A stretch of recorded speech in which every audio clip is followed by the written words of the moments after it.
Hey everybody and welcome back. Today we are making spicy chili garlic noodles. So in a metal bowl, go ahead and grate 4 cloves of garlic into the bowl. And I'm going to tell you why we're going to use a metal bowl here in a second as well. You're going to do 3 tablespoons of crushed red pepper. So go ahead and measure out 3 tablespoons and add that in. You can do a little bit more if you want it to be spicier, but I just did 3 for this recipe. You're going to do 2.5 tablespoons of soy sauce. So measure that out and dump it into the metal bowl as well. And then you're going to do 1 tablespoon of rice vinegar.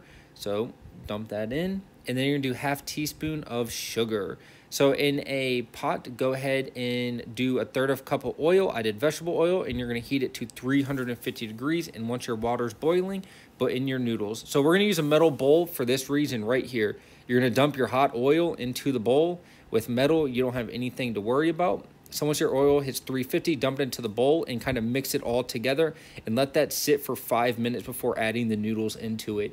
And once the noodles are done, this will take 3 to 4 minutes.